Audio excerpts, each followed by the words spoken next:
Hey everyone, it's Andrew from MAO Magic, and I'm very excited for this one. I have the new Brydge Air. I'd been kind of sitting on this in a while. I wasn't sure how I felt about it or how I would feel about it, but I do have a very strong opinion at this point. The new model is significantly enhanced from the old one, and we're going to get to that in a minute, but let's look at what the Brydge Air actually does right now. So it's going to connect to your iPad Air or iPad Air 2 wirelessly over Bluetooth, and it has built-in speakers as well as a full backlit keyboard. The keys are very nice, very clicky, and there's a lot of enhancements compared to the last one, especially the fact that they've added the backlit. Oh my gosh, it's phenomenal. Anyway, so when you open it up, you get the Brydge keyboard here, as well as a USB cable. It charges using just micro USB. A full charge can last, they say, about 3 months is what you're going to get out of it. So it's very low on battery, but I'm sure if you use the speakers a lot or the backlit a lot, you're going to run through that a bit quicker. But keep with a minimum, you're going to get quite a good amount of time out of the keyboard. So the bottom has 4 little rubber feet, similar, obviously, to an iPad Air. Or sorry, not an iPad Air, but a MacBook Air. On the back, you have the 2 speaker grills, which kind of bounce off the iPad and move forward. You have the backlit function with 3 different settings on it. Aside from off, you have like low, medium, high.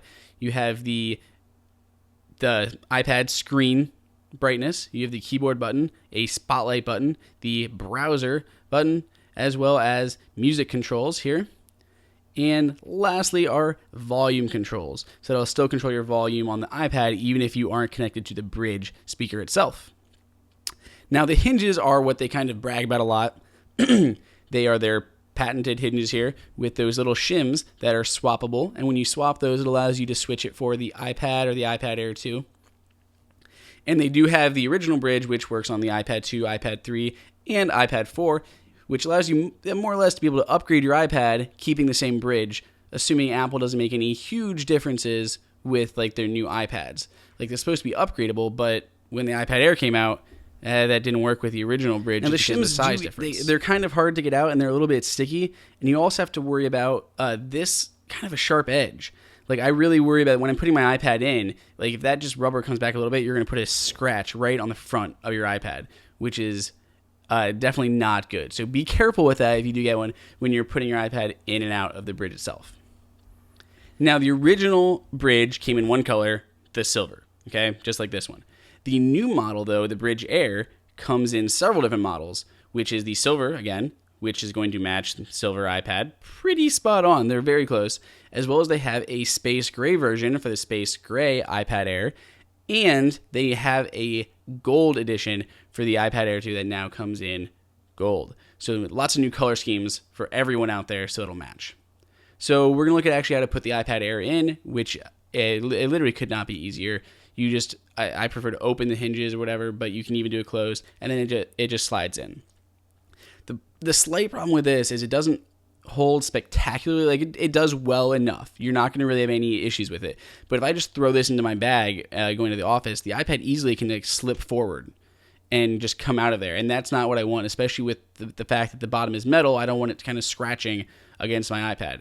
This has not really been an issue because I try to keep it in a sleeve, but it's something to kind of be aware of, that it's not. The first one seemed tighter. That's the original Brydge, and the Brydge Plus seemed a little bit more grippy compared to these shims. This is a great keyboard as far as like the clickiness goes. It's not as good as, you know, an actual like MacBook keyboard, but it does a very good job. I'm very impressed with it. And the speakers, they're a little bit louder maybe than your actual iPad speakers, but not significantly. I do really enjoy having a lot of those function buttons up there, such as the play, pause, control, the volume, and the brightness, you know, just like there is on a MacBook or a MacBook Air.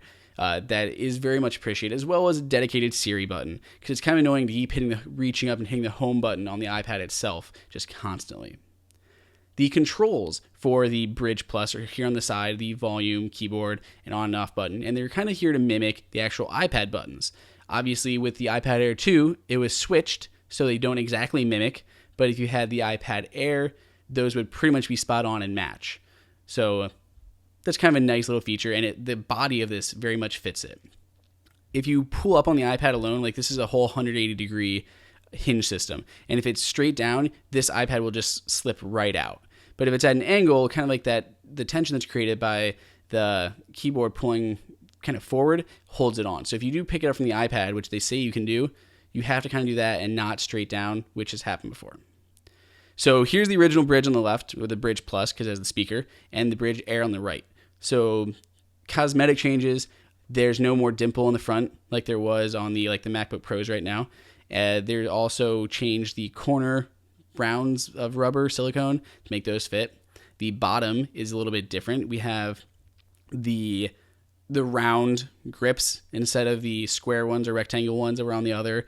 It's also, it mimics the iPad Air like to a T. So it's like the same shape and style of it compared to the old one, which was like this odd blocky pattern, has the sticker on there for Brydge instead of being etched in like on the new one. And it's significantly smaller, the new one. If you line the edges up and look, it's quite a bit narrower, just like the iPad Air was over the iPad 3, 4, and iPad 2, I would guess. It's also a little bit thinner, just like the iPad Air is. It's not ton thinner, and it's kind of hard to tell because of the tapered on both of them, but it is thinner. Weight is pretty much going to be the same. With the iPad, the Brydge is going to be less than a MacBook Air, weight-wise, an 11-inch MacBook Air.